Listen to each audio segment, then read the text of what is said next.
Anti-aging in the kitchen. What to eat to stay young. We are going to learn how not to age with Dr. Michael Greger today on the exam room.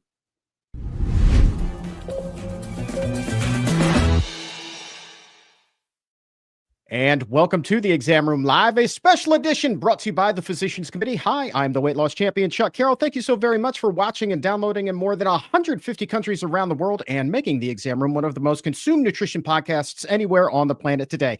And on this day, we are talking about potentially the most well-researched cookbook of all time. We're talking about 300 plus references tucked into the back of this beautiful blend of deliciousness and knowledge. It is the companion to the best-selling book, How Not to Age, the How Not to Age Cookbook. And it's now available. You can get yours by clicking that link down below in the show description and in the episode notes. We're talking about recipes and age-defying science, and we're biting down on both today with Dr. Michael Greger. So if there's a question that you have for Dr. G, go ahead. Throw it in the comments or in the chat. We're going to get to as many as we can with the time we have on this live broadcast. And if you are ready right now to slow down the aging process and eat something delicious, give this video a nice old thumbs up and subscribe to us here on YouTube as well. And with that, we welcome Dr. Michael Greger back to the Exam Room Live. Thanks for being here, my friend. I'm excited to be here. Let's do this. Man, I always get giddy, when you get here. And I appreciate you busting out the fancy, colorful tie today. That did not go unnoticed. Just for you, man.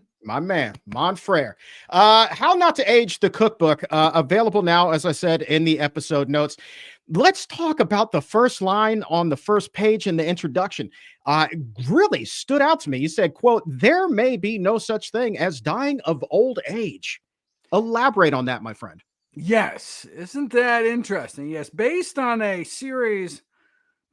autopsy series, that looked at, let me see if I can, 42,000 consecutive autopsies.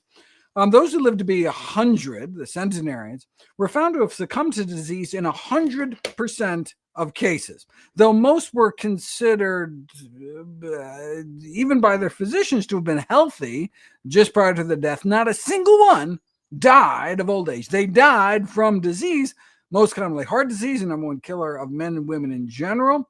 And as we know, there's only one diet that's ever been shown to help reverse our leading cause of death in the majority of patients. That is a plant-based diet. If that is all a plant-based diet can do, reverse the number one killer of men and women, shouldn't that kind of be the default diet until proven otherwise?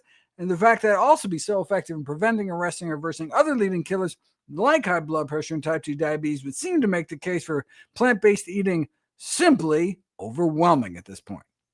And when it comes to plant-based eating, you have identified your anti-aging 8. Let's review what those are and how they got featured into all of the recipes that are in your book.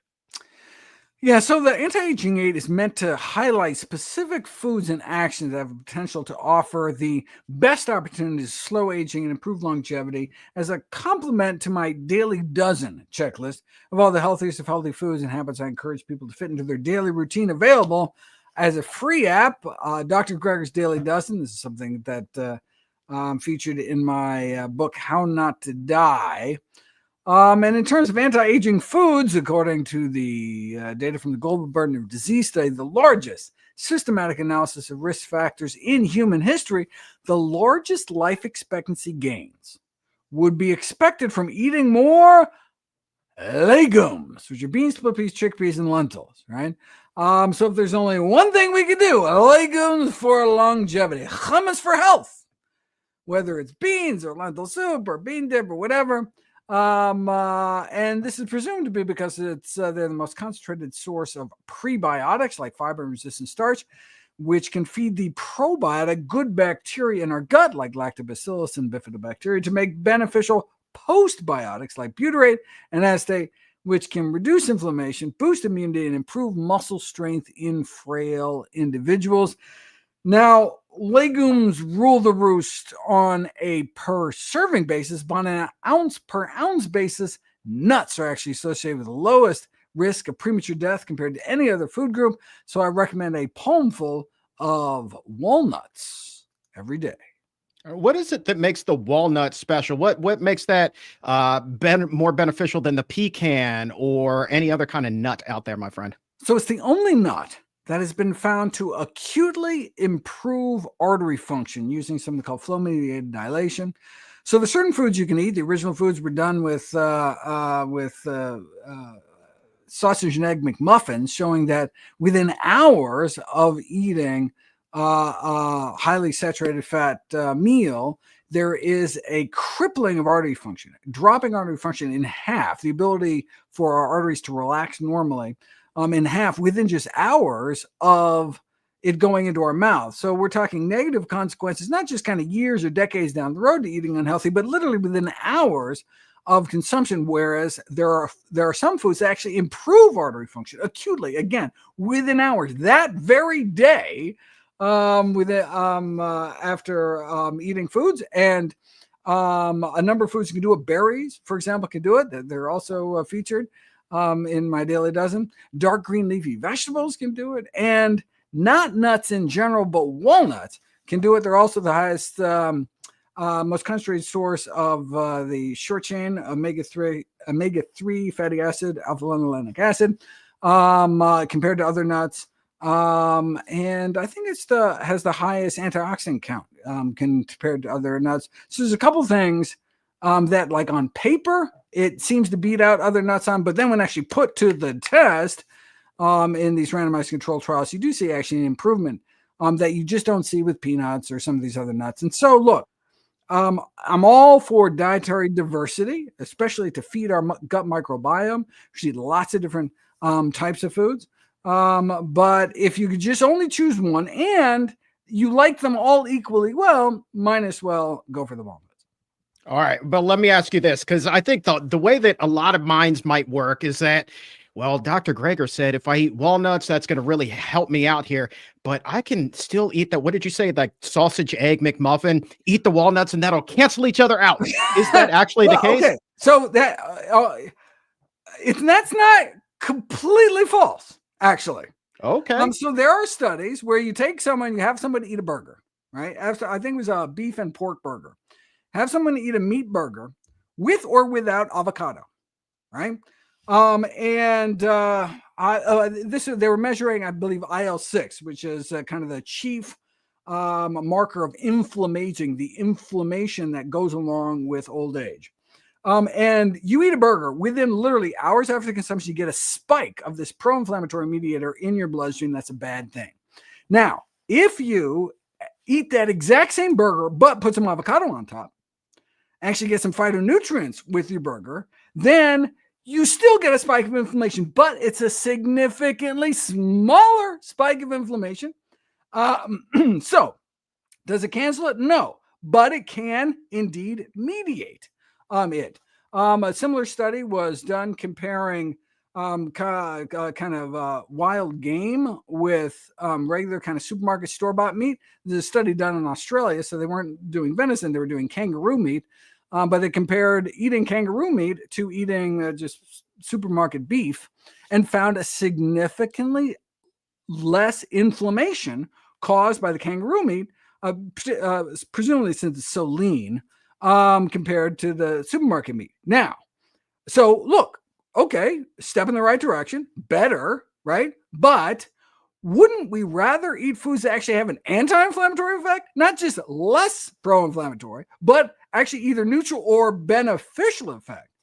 So eating something like a white potato, neutral effect. Now that, hey, better than pro-inflammatory, but eating like a purple potato actually gives you an anti-inflammatory effect. Or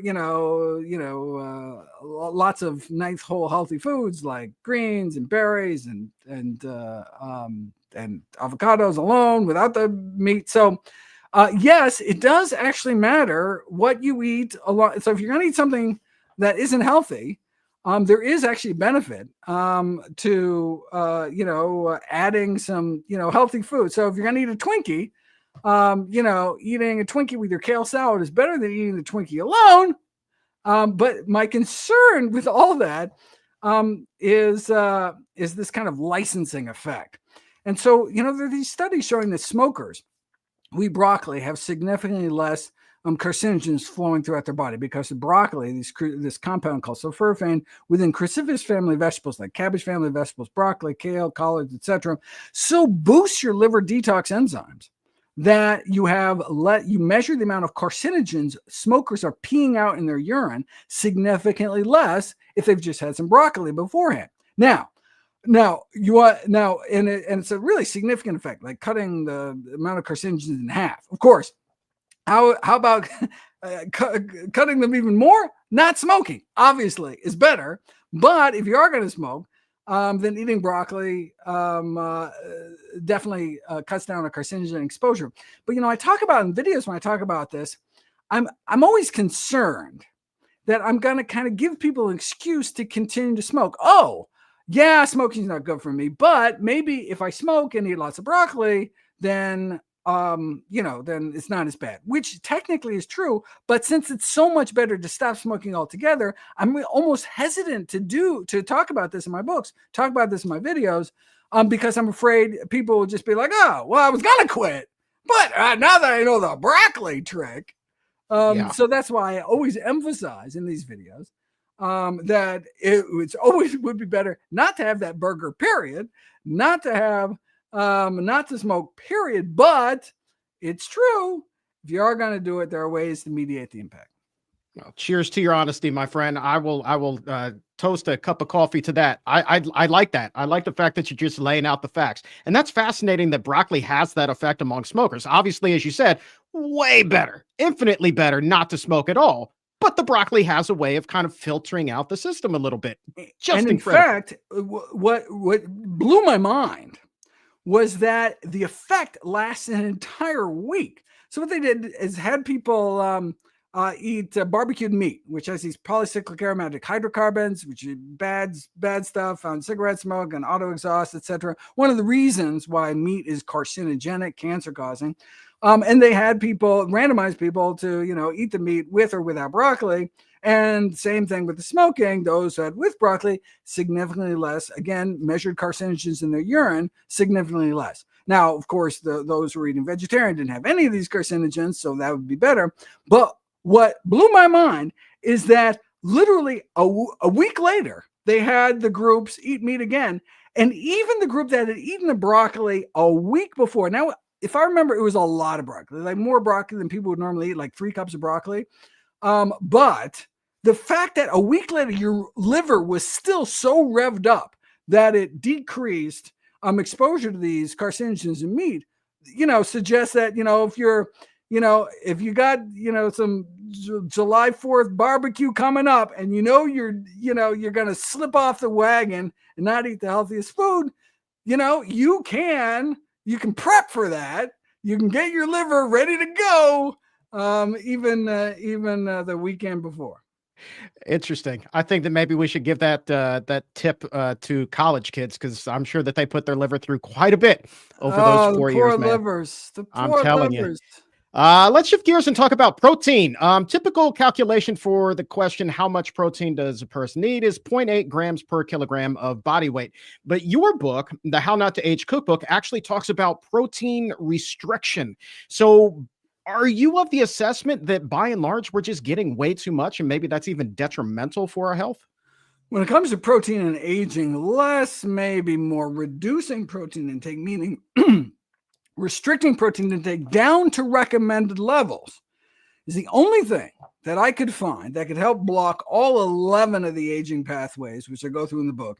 It boosts NAD, improves immunity, decreasing oxidative stress, inflammation, insulin resistance, as well as cancer-promoting growth hormone, IGF-1. Surprisingly, there is no benefit to adding extra protein to the diets of older men and women in terms of muscle mass, muscle strength, or physical performance. Instead, with the excess protein that most Americans get, what it does is it causes a drop in the pro-longevity hormone called FGF21, a drop in testosterone, a worsening of the age-accelerating hormone mTOR. So we should really stick to that recommended 0.8 grams per healthy kilogram of body weight, which comes out to be about 45 grams a day for the average height woman, 55 a day for the average height man. Most people are getting too much.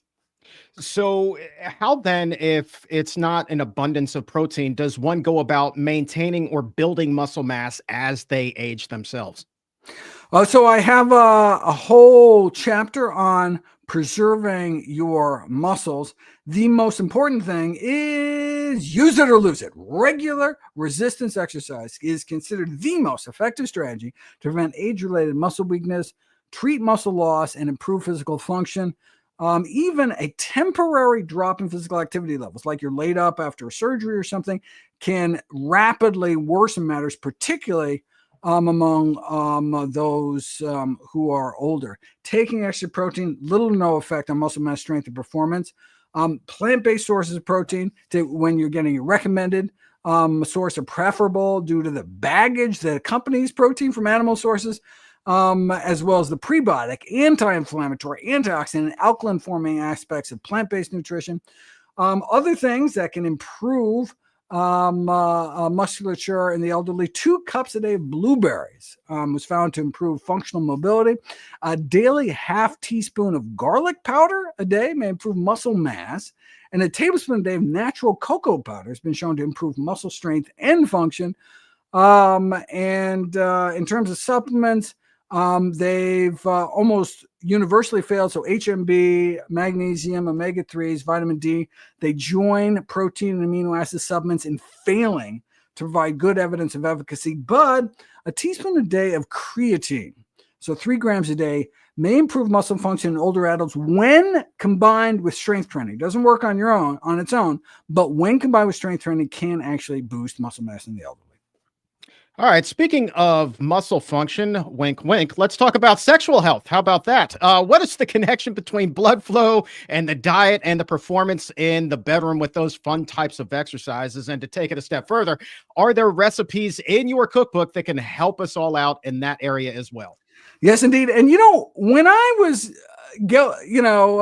ready to take on the preserving your sex life chapter, now I thought it would be all just blood flow, but it turns out there's all sorts of other interesting facets. So there's actually a distinctive body odor of the elderly, What? due to a chemical that we start producing as early as age 40 called 2-nonenal, that has this unpleasant, kind of grassy, greasy odor, which is caused by the oxidation of omega-7 fats that we are increasingly exuded from our skin as we age.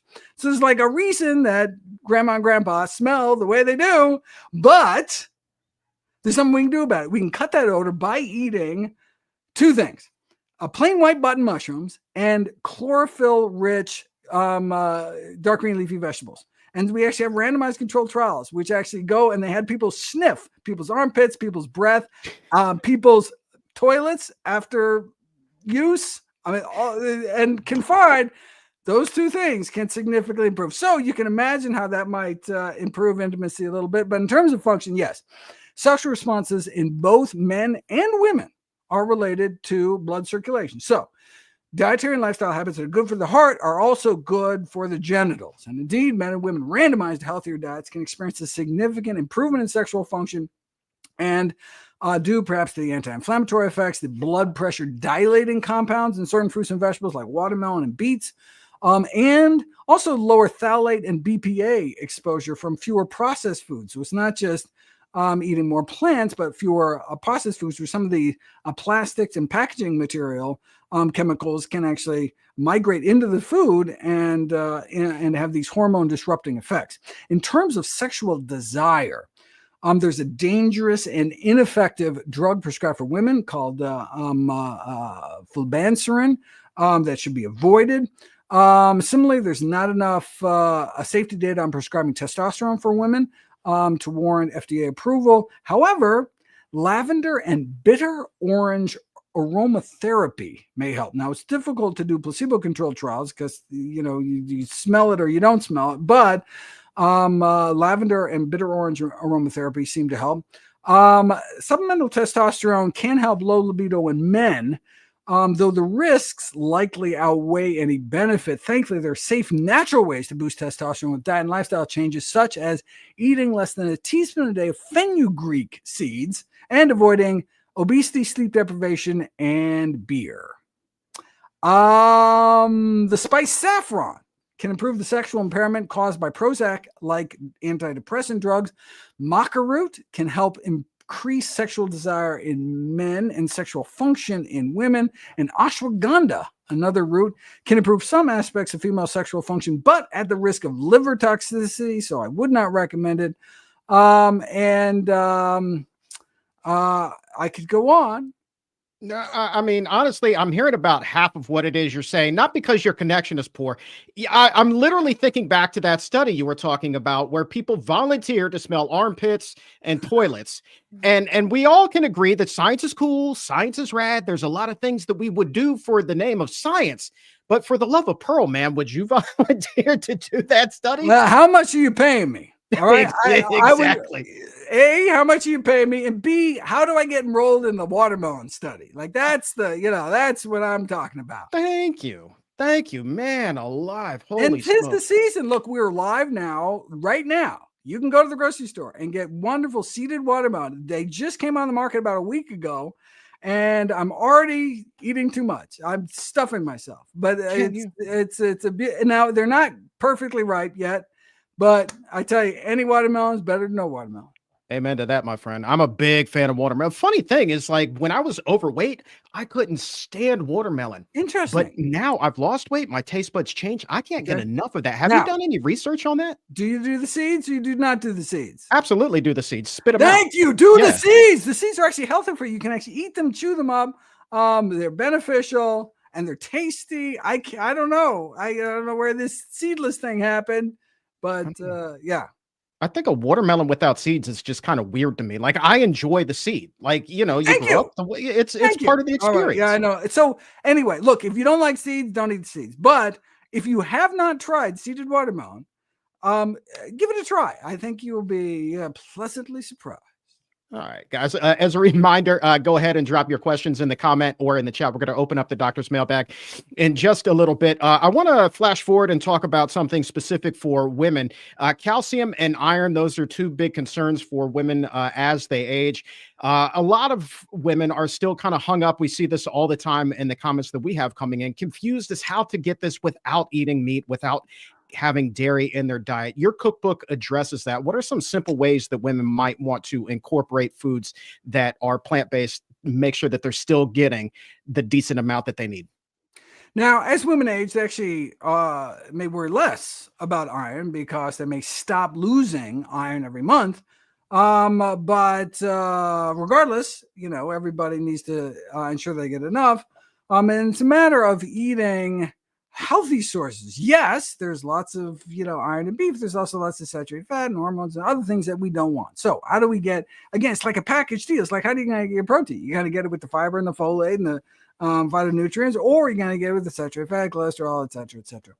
And so we can get iron-rich sources and combine it with vitamin C-rich foods. What are we talking about? We're talking about citrus, tropical fruits, broccoli, bell peppers, eating foods at the same meal, having it in our stomach with iron-rich sources such as legumes, seeds, dark green leafy vegetables, having iron-rich foods and having vitamin C-rich foods in our stomach at the same time can improve the absorption of iron. You don't want to go out of your way to improve iron absorption unless you know you actually need it. I have some really interesting videos about the sweet spot in terms of ferritin, about your storage iron. Now, you need enough iron. Iron is a double-edged sword. You need to have enough iron to make blood cells, red blood cells, and we make some ungodly number of red blood cells every second. It's like 1 million a second, something like that. That's not too far off. It's just unbelievable, and we need iron to do that.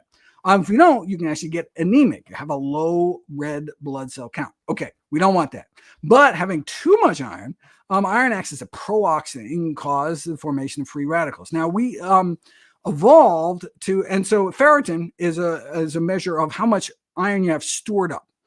There's higher ferritin levels are associated with higher risk of cancer, higher risk of diabetes, higher risk of all sorts of bad things. You say, wait a second, why would we evolve to have these unhealthy levels of stored iron? And the reason is, when we're evolving, what we're at risk of? We're at risk of blood loss, sudden acute blood loss all the time. And it takes, and so literally you can lose iron like that if you get cut by some saber-toothed tiger, but it would take a long time for to build back up. So having those extra iron stores allows you to survive rapid blood loss. Okay, now fast forward to the present day where we have blood transfusion, right? I mean, if we really lose too much blood, there's another way we can get you blood other than having those background stores. And so there's a sweet spot of ferritin. We want to have basically as low as possible storage levels without obviously getting too low and becoming anemic. And there's actually this amazing study I did a video about where they took people and they randomized them to donate blood or not. Right. And so basically it's like a bloodletting study, but they did the blood donation and found a rapid, significant decrease in cancer rates in those who are donating blood. So donating blood is not just a mitzvah. Donating blood is not just a good thing to do, but it's actually good for yourself, decreases cancer rates. And we think it's because they were decreasing the excess iron that the typical person has. But typical plant-based person, vegetarians and vegans, have on average the perfect ferritin level, that low, safe ferritin level that doesn't give them that increase in diabetes, doesn't give them that increase in cancer risk. So that's great. Now, of course, if you do become anemic, do need more. The primary cause is menorrhagia, excess menstrual blood loss. In that case, almost sometimes no matter what you eat, you won't be able to stay on top of it, in which case there's IV iron, and there's all sorts of interesting supplemental iron sources. I have some videos coming up talking about what may be the best type and the best dosing. It's like an every other day dosing with a specific dose of a specific type of iron, which is in terms of best for decreasing toxicity to your gastrointestinal tract, because again, it causes those free radicals. So it's very difficult for people to stick with them. But again, food is always the best way to go. In terms of calcium, we don't want to be taking calcium supplements. That unnatural spike in calcium in your blood causes a hypercoagulable state, meaning it increases the clotability of your blood such that it increases, which is why we think it increases the risk of cardiovascular disease. Those who take calcium supplements at a higher risk of dying from cardiovascular disease. That's why we don't want to take calcium supplements, because we get this unnatural spike in calcium in our blood. And so, okay, if we want to get just little bits throughout the day to get at least 600 milligrams a day, we need to be eating calcium-rich foods. Where are we going to get them from? We want low oxalate, dark green leafy vegetables, the way to go, which is all greens except for spinach, beet greens, and Swiss chard, which are super healthy foods, but they're just stingy with their calcium. They don't like giving it up. But all the other grains, that's really the healthiest source of getting enough calcium. But no matter how much calcium, how bioavailable the calcium is in those dark green leafy vegetables, your bioavailability drops to zero if you let them rot in your fridge. Instead, you should buy the cookbook, or even better, go to your local public library, borrow the cookbook, make some recipes that make greens taste delicious, so you get the best of both worlds. There you go. And by the way, again, there's a link to pick up your copy of the How Not to Age Cookbook right now in the episode notes. Let's go ahead and open up the doctor's mailbag. Speaking of recipes in there, Gothic Gourd at 123, is there a go-to recipe in the new book that would be good for when I'm running short on time? We're looking for easy, quick, and nutritious. What say you? Yeah, so I have a real range of options. And so it's really kind of for all, in terms of both time and kind of level of expertise, some real basic quick recipes, and some more like involved, it's holiday time, I want to make something special kind of recipes. But in general, breakfast options, there's a lot of savory things like breakfast burritos, egg-free frittatas. Sweet options like a big carrot cake oatmeal or a milk brunch cake with strawberries. That's a little more involved. For lunch, there's a lot of soup salad sandwich type options. Oyster mushroom chowder, Thai purple cabbage salad, cheese-free quesadillas, lots of creamy pasta recipes. Snack options like artichoke stuffed mushrooms, very international, jambalayas, Indonesian satays, risotto, shepherd's pie, lots of desserts. A lot of the desserts are berry-based, so we're talking a lot of crumbles and tarts. And not only is every recipe healthy, but including all the desserts, but every single ingredient of every single recipe is healthy. So how do you make something sweet without sugar or salty without salt? Those are some of the challenges we face. Really proud on how it all came about.